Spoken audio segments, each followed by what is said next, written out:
여러분, 오늘은 우리 교회가 설립된 지 62주년이 되는 해입니다. 교회가 개척되는 것도 쉽지 않지만 62년 동안 세워진다는 것도 결코 쉬운 일이 아닙니다.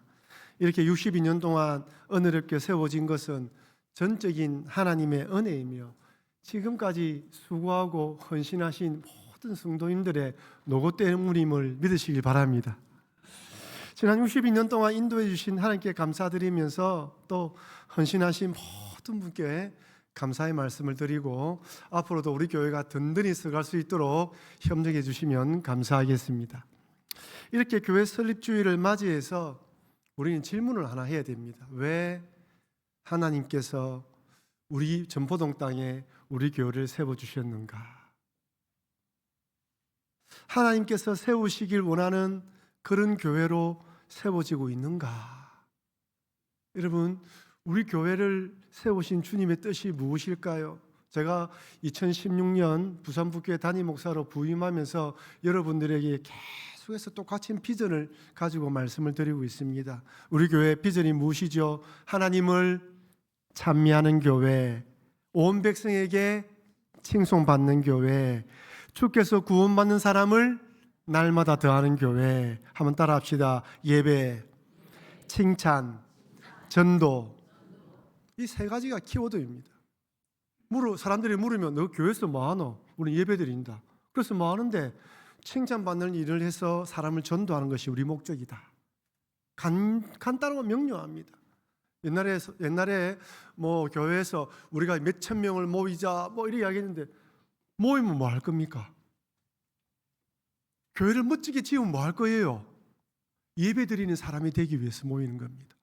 우리가 교회 모이는 이유는 내가 예배 드리는 사람이 되기 위해서 모이는 겁니다.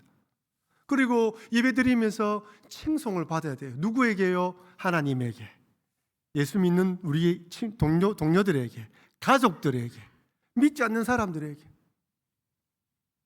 칭송을 받아야 됩니다. 그리고 난 뒤에 우리를 통하여 주님 보시기에 이 교회에 새 가족을 보내줄만 하구나. 교회가 날마다 구원하는 사람을 더하는 교회가 되어야 되는 것입니다. 이것이 교회 비전이에요. 그래서 여러분, 우리 교회의 비전이 무엇입니까? 물으면 세 가지: 예배, 칭송, 그리고 정인, 전도. 이거 우리의 기본으로 삼고 있는 것입니다. 그걸 위해서 교회도 개선하고 프로그램도 고치는 것입니다. 좋은 프로그램, 여러 가지 프로그램 가져올 수 있습니다. 왜 그렇게 해야 됩니까? 이것을 하기 위해서. 여러분, 예배, 칭송, 전도 순서가 바뀌면 안 됩니다. 제일 중요한 게 예배입니다. 예배자가 되지 않으면요, 아무것도 될 수가 없어요. 예배가 중요합니다. 제가 말씀드리는 예배는 목사님 한 주일간 주일날 빠지지 않고 교회 오는 걸 말합니까? 아닙니다. 그것을 말하지 않습니다. 어디서 무엇을 하든지 예배하는 삶을 살아야 합니다. 나를 구원하신 하나님께 영광을 돌리며 하나님을 높여 드려야 합니다. 여러분, 죄송하지만 힘들고 괴로워도 그 자리에서 예배를 드려야 합니다. 말로 할 수 없는 고난이 찾아오고 하나님이 계시지 않는 것처럼 느껴져도 눈물 흘리면서 예배를 드려야 돼요. 저는 우리 성도님들이 어떤 상황을 만나도 예배 드리는 자들이 되기를 바랍니다. 이거 첫 번째 비전입니다. 그리고 칭찬받는 삶을 살아야 됩니다. 하나님께 칭찬받고 가족들에게 칭찬받고 이웃들에게 칭찬을 받아야 됩니다. 여러분, 순서가 중요합니다. 누구에게 처음이요? 하나님입니다. 하나님 칭찬받는 사람은 두 번째는 가족이에요. 여러분, 이웃보다 가족이 더 중요합니다. 가족을 먼저 돌아봐야 돼요. 칭찬받아야 됩니다. 그리고 가족입니다. 여러분이 할 수 있는 만큼 구제하고 선행의 삶을 사십시오. 내가 할 수 있는 만큼 내 주변에 있는 사람에게 선을 베푸십시오. 이건 비교할 수가 있는 것이 아니에요. 네가 잘했다 말할 수 있는 것이 아닙니다. 하나님 앞에서 내가 할 만큼 최선을 다하면 되는 것입니다. 그러면요, 주님이 우리 교회를 통하여 많은 사람을 구원받게 할 것입니다. 여러분, 많은 사람이 교회 오는 것이 중요하지 않습니다. 그 사람이 예배자가 되어야 됩니다. 여러분, 구원은요, 수적인 증가뿐만 아니라 영적인 성숙도 말하는 거죠. 나도 성숙한 사람이 되어야 됩니다. 그래서 저는 매년 교회 설립주일 때마다 교회 비전에 대해서 여러분에게 설교를 하고 있습니다. 기억나시죠? 네, 다 기억하실 겁니다. 그래서 올해도 4번의 말씀을 통하여서 우리 교회가 어떤 일을 할 것인가, 그리고 우리 교회가 또 그리고 어떤 모임으로 우리가 교회를 세워갈 것인가에 대한 말씀을 나누려고 합니다. 오늘은 그 첫 번째 시간으로 예배에 관해서 말씀 나누려고 합니다. 예배는 이거 두말할 나위가 없지요. 정말 중요한 것입니다. 그런데 여러분, 예배는 무엇일까요? 여러분은 예배를 무엇이라 생각합니까? 여러분은 나 중심의 예배를 드립니까? 하나님께 연락되는 예배를 드립니까? 진지하게 물어봐야 됩니다. 예배를 마치고 난 뒤에 어떤 마음으로 나가십니까? 어떤 분은 저에게 목사님 오늘 설교에 은혜를 많이 받았습니다 라고 말씀하십니다. 그렇다면 어떤 부분에서 은혜를 받았습니까? 그 말씀이 감동되어지고 찔림이 있었기 때문입니까? 아니면 몰랐던 부분이 깨달아졌기 때문입니까? 사실 은혜를 받았다는 것은 극히 주관적이죠. 극히 주관적이에요. 저도 설교를 하면요, 여러분 죄송하지만 딱 설교하고 있으면 저분은 설교를 듣고 있구나 다 느껴집니다. 참 희한해요. 오늘은 성도님들이 예배에 집중하고 있구나, 영적 흐름을 느껴집니다. 오늘은 이 부분을 빨리 빼야 되겠구나, 저 부분을 더 많이 해야 되겠구나. 다 달라요. 1부 예배 설교와 2부 내용이 달라요. 원고는 똑같은데 이상의 강조점이 달라요. 왜냐하면 청중이 다르기 때문입니다. 운행하시는 성령님이 다르기 때문이에요. 여러분, 저는요 이게 쭉 보면서 설교하죠. 죄송하지만 잘 듣는 분을 보고 설교합니다.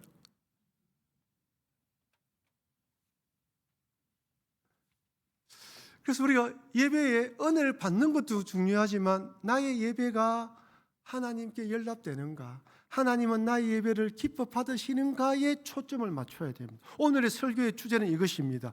내가 은혜 받는 것이 아니라 나의 예배를 하나님이 기뻐 받으시는가. 여러분, 내가 아무리 큰 은혜 받았다 할지라도 우리 예배를 하나님이 받지 않는다면 아무 소용이 없습니다. 오늘 본문을 보면 가인과 아벨이 하나님께 제사드립니다. 오늘 성경 이렇게 기록되어 있습니다. 창세기 4장 3절 4절 같이 읽겠습니다.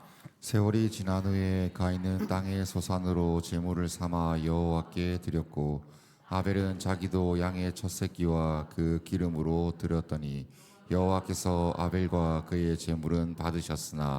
여러분, 오늘 이 부문을 읽어보십시오. 가인이나 아벨이나 제사를 드림에 있어서가 문제가 있습니까? 가인은 농사 짓는 사람이니까 당연히 자기 농작물로 가지고 하나님께 제사를 드렸고, 아벨은 양치는 사람이니까 양의 새끼, 양을 통하여 제사를 드렸습니다. 예배의 모양 속에는 전혀 문제가 없습니다. 여러분이 앉아서 예배 드리는 모습에는 전혀 문제가 없어요. 전혀 문제가 없습니다. 저는 이 가인과 아벨이 이렇게 제사를 드리는 모습을 보면서 우리 성도들이 예배를 어떻게 생각하고 드릴까, 사람들은 예배를 어떻게 생각하고 드릴까를 한번 생각을 해봤습니다. 제 나름대로 한 3가지를 생각해봤어요. 첫 번째는 제의적 제사 드리는 방법으로 생각하고 예배를 드리는 것입니다. 이 제의적 제사란 말이 좀 어려울 수 있는데 쉽게 말하면 그냥 예배 드리는 모습, 순서에 따라 예배 드리는 형식을 중요하게 생각하는 것이죠. 여러분, 가인과 아벨이 드린 제사의 모습, 세상에서 우상과 그다음에 다른 신들을 섬기는 사람들이 드리는 모습과 비슷하죠. 다 제물을 가지고 드립니다. 그죠? 다 비슷해요. 여러분, 우리 유교 제사법이 있죠. 홍동백서. 이걸 아시는 분들은 조금 저도 어릴 때 집안에 다 예수를 믿잖아요. 제사를 드렸습니다. 홍동백서가 뭐죠? 제사나 차례상에 과일을 놓을 때 붉은색 과일은 동쪽, 흰색 과일은 서쪽. 여러분, 제사 드리기 전에 제주 되시는 분들, 제사를 집례하시면 제주라고 하죠. 어떻게 합니까? 모욕 제기를 합니다. 저희 아버지, 저희 큰형님도 그 제사 드리기 급달 밤에는 모욕을 하더라고요. 음식도 되도록이면 제일 좋은 것으로 준비합니다. 옛날에 어릴 때 제사 드리는 날이 좋은 음식 먹는 날이었죠. 딱 기억이 있습니다. 어떤 집안은요, 예수제에 오지 마라 합니다. 귀신 못 온다고. 제가 그 믿음이 더 대단하더라고요. 예수제이보다 더 믿음이 좋아요. 예수제이 때문에 조상신이 못 온다고 오지 말라고 해요. 영험한 무당도 저기 예수제이 있다고 나가라고 합니다. 유교 제사법에는 절차와 형식이 중요합니다. 정해진 순서에 정해진 절차에 따라 진행합니다. 밤 몇 시. 옛날에 1시에 드리더만 요즘 9시 드리더라고요. 왜? 바쁘니까. 옛날에는 자기 마음대로입니다. 제주가 향을 피우고 말합니다. 유세차, 매월 며칠, 효자 누구누구가. 저는 매번 제사 때 그 이야기를 들었는데 무슨 이야기인지 제가 형님 물어봤습니다. 둘째 형님은 형님 무슨 이야기인데 나도 모른다. 그냥 엎드리고 있어라. 몰라요. 그냥 절하면 따라 절합니다. 돌리면 돌립니다. 누구 나와서 술 받으라면 술 받아 또 돌립니다. 또 절합니다. 엎드려 있습니다. 아무것도 몰라요. 그리고 맨 마지막에 음복을 하면 끝이 났다고 믿습니다. 뭘 한지도 모르고 끝나는 거예요. 우리 성도들 가운데 예배를 그렇게 생각하는 분이 있습니다. 11시 땅땡 9시 반땡 하면 목사님 나와서 인사 말하고 찬양 부르고 일어서서 찬양 부르고 성가대에서 임내송하고 사도신경하고 교도문 읽고 또 앉았다 찬송 부르고 장로님 대표기도 듣고 목사님 설교 듣고 찬양 부르고 헌금하다가 좀 피곤하면 좀 졸다가 그리고 헌금하고 난 뒤에 강구하고 목사님 축도로 마칩니다. 이분들은요 순서가 중요한 거예요. 그런데 목사님이 깜빡해서 축도를 빼먹었네. 그냥 내려오셨네. 그때부터 마음이 불안합니다. 오늘 예배 하나님 받으셨나? 축도가 빠졌는데 집에 가면서 찝찝합니다. 제2적 순서 제사를 생각하는 분이 있어요. 이건 나쁘다고 말씀드리는 것이 아닙니다. 그렇게 생각하는 거예요. 하나님께 은혜 받는다, 하나님 진리 받는다, 이게 중요한 게 아니고 순서가 중요하다고 생각하는 겁니다. 두 번째는요, 말씀만 중요하게 생각하는 거예요.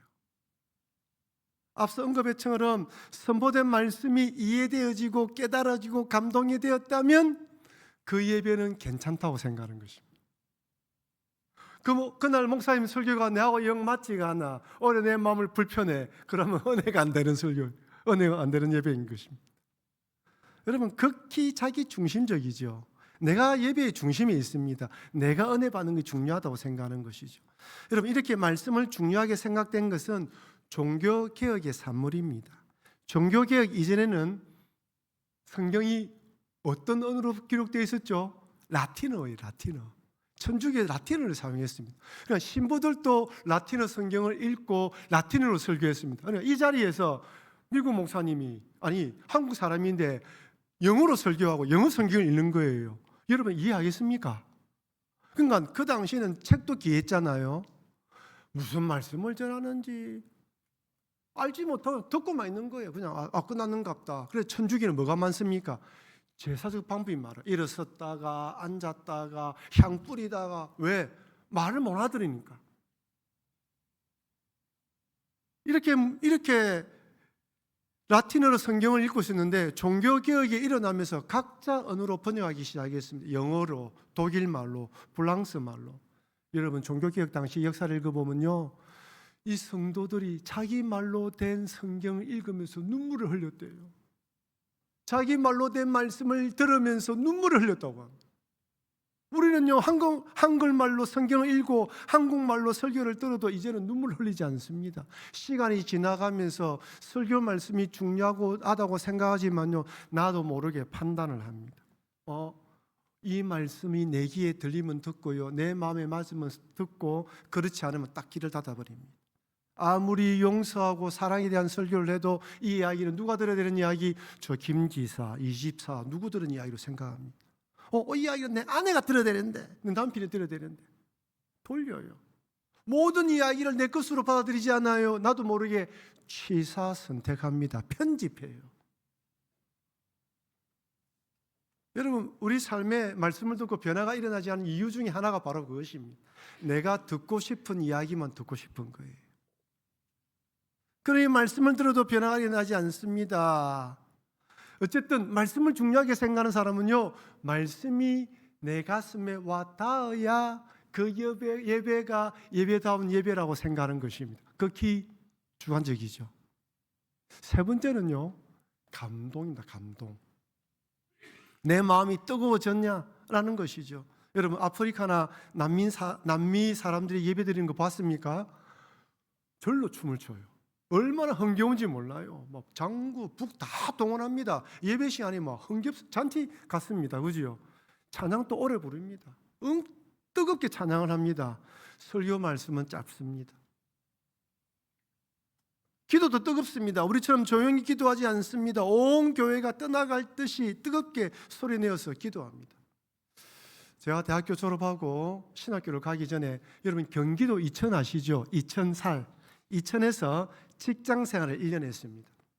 청년 때 직장 생활을 1년 했는데 마침 제가 다니는 교회에서 이천 기독교 협의회에서 연합 집회가 있었습니다. 제가 청년 때만 하더라도 연합 집회를 많이 했지 않습니까? 그러니까 그 이천에 있는 교회들이 모여서 강사님을 모시고 부흥회를 한 것이죠. 저도 뭐 교회에서 하자니까 참석을 했습니다. 강사님 나오셔서 설교 말씀을 전했습니다. 그리고 강사님이 우리 주여 세 번 외치고 기도합시다 하는데요, 깜짝 놀랐습니다. 여기 두 바닥은 막 주여 하면서 방언으로 샬라샬라샬라 막 기도하는데 이쪽 두 바닥은 조용한 거예요. 깜짝 놀랐습니다. 이쪽에서는 막 큰 소리로 막 부르짖어 기도하는데 여기는 잠잠한 거예요. 이쪽 교인들은 어느 교인들? 순복음 교인들. 이쪽 교회는 어느 교인들? 장로 교인들. 더 놀라운 것은 제가 뒤에 앉아 놀라운 것은 아무도 구애받지 않고 기도한다는 거예요. 저만 놀랐습니다. 야, 이게 참 신비로운 조합이구나라는 생각을 했습니다. 여러분, 순복음 교회에서 예배드린 분들이 장로 교회에 오면 가슴이 뜨겁지 않다고 이야기를 해요. 장로 교회에서 예배드리다가 순복음 교회 가면 시끄럽다 이야기를 합니다. 우리 교회 수요 기도에서 기도하시는 분들 가운데 부르짖어 기도하는 분들을 좋아하시는 분은 수요 기도에 옵니다. 그러나 부르짖어 기도하는 걸 좋아하지 않는 분은 새벽 기도 오시는 분도 있어요. 나는 잠잠하게 은혜 가운데 주시는 걸 좋아하시는 분도 있습니다. 반면에 너무 답답하고 괴로워서 부르짖어 속을 좀 토해내야 되는 분도 있어요. 그래서 수요 기도는 뜨겁게 기도하고 새벽에는 조용하게 하나님의 음성을 듣고 기도하자는 것이죠. 근데 중요한 건요, 그렇게 내 마음에 감동이 있느냐 없느냐 이게 중요한 게 아니에요.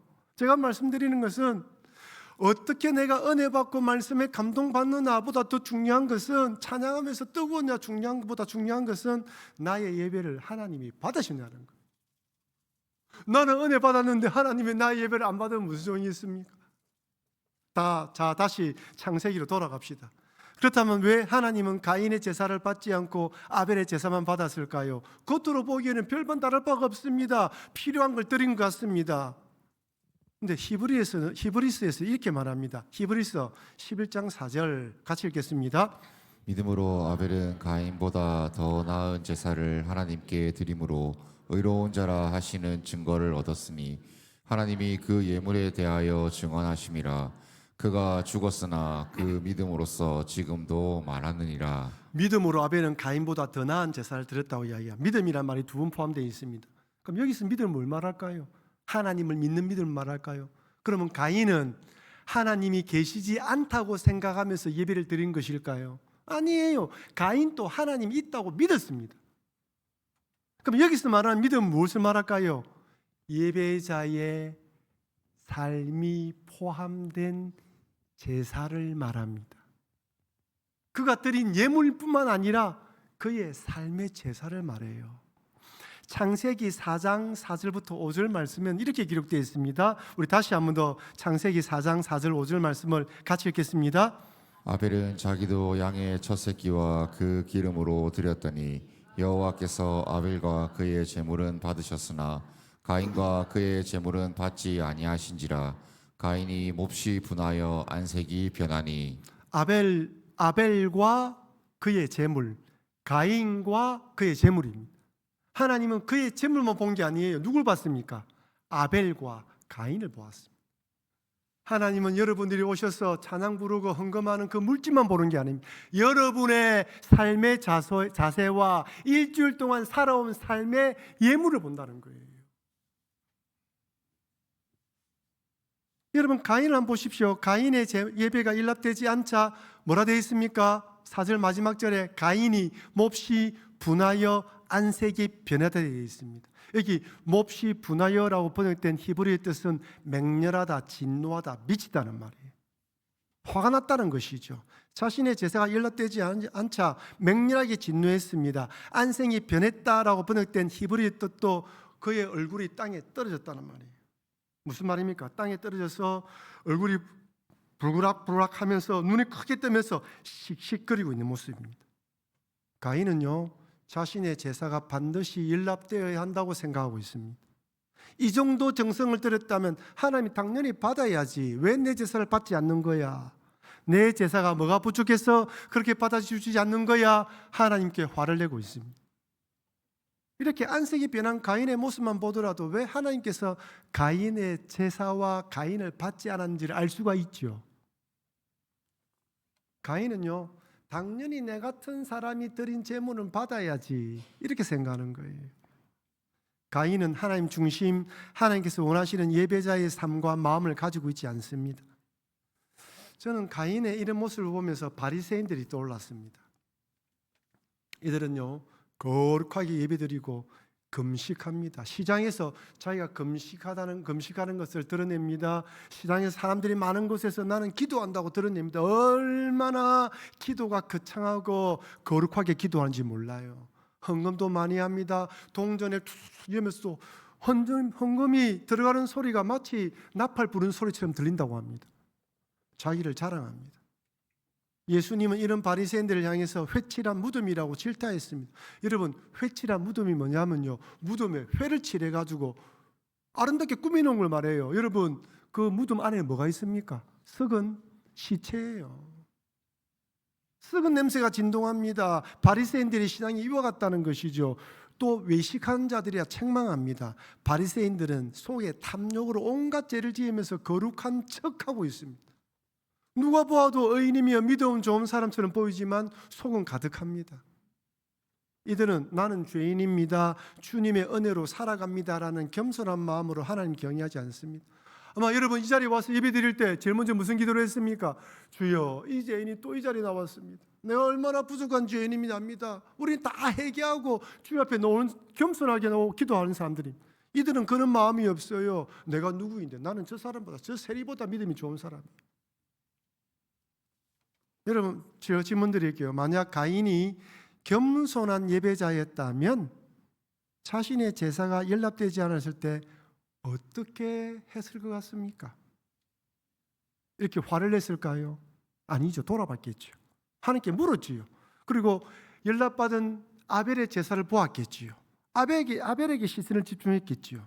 그리고 자신의 삶을 교정하고 회개하고 다시 예배를 드렸을 것입니다. 근데요, 가인이 어떻게 합니까? 창세기 4장 8절 말씀을 보십시오. 같이 읽겠습니다. 아우 아벨에게 말하고 그들이 들에 있을 때에 가인이 그의 아우 아벨을 쳐 죽이니라. 여러분, 이 한 절에는요 너무 많은 의미가 포함되어 있습니다. 여기 아벨에게 말하고 할 때 이 말하고라는 히브리 뜻은 강구하다, 청하다는 뜻이에요. 부탁을 하고 이렇게 꼬드긴다는 뜻도 있습니다. 그러니까 아벨에게 이야기를 해서 아벨아, 나와 함께 들로 가자, 뭔가 좋을 것이 있다는 식으로 이야기를 하고 아벨로 들로 초청하는 걸 말해요. 그리고 쳐 죽였다라고 되어 있는 이 쳐 죽이다라는 이 히브리의 뜻은 매복하고 있다가 덮치는 걸 말하는 거예요. 가인은 아벨을 우발적으로 죽인 것이 아니라 뭐라고요? 계획적으로 들로 유인해서 아벨이 딴 곳을 보고 있을 때 돌로 쳐 죽인 것입니다. 여러분, 우발살인입니까? 계획살인입니까? 계획살인이에요. 가인이 어떤 사람인지 이 한 구절로 우리는 알 수 있습니다. 겉으로는 멋있게 아름답게 제사를 드렸지만 그의 삶에는 하나님을 경외하지도 하나님을 예배하는 삶도 살지 않았습니다. 하나님이 가인의 제사를 받을 수가 없어요. 하나님은 사도 바울을 통해서 로마서에서 이렇게 말씀합니다. 로마서 12장 1절 2절, 좀 길지만은 우리 같이 한번 소리내서 읽겠습니다. 그러므로 형제들아 내가 하나님의 모든 자비하심으로 너희를 권하노니 너희 몸을 하나님이 기뻐하시는 거룩한 산 제물로 드리라. 이는 너희가 드릴 영적 예배니라. 너희는 이 세대를 본받지 말고 오직 마음을 새롭게 함으로 변화를 받아 하나님의 선하시고 기뻐하시고 온전하신 뜻이 무엇인지 분별하도록 하라. 자, 거룩한 산 제물로 드리는 것이 영적 예배인데요. 거룩한 산 제물로 드리는 삶이 뭐냐면 변화를 받아 하나님의 선하시고 기뻐하시고 온전한 뜻이 무엇인지 분별하면서 갈등하면서 몸부림치면서 살아온 삶을 가지고 이 자리에서 예배 드리는 걸 말합니다.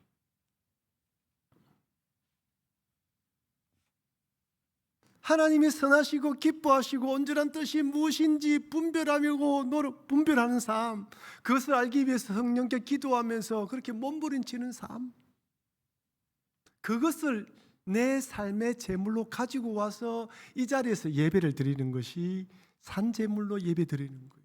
그것이 바로 하나님이 찾으시는 예배자입니다.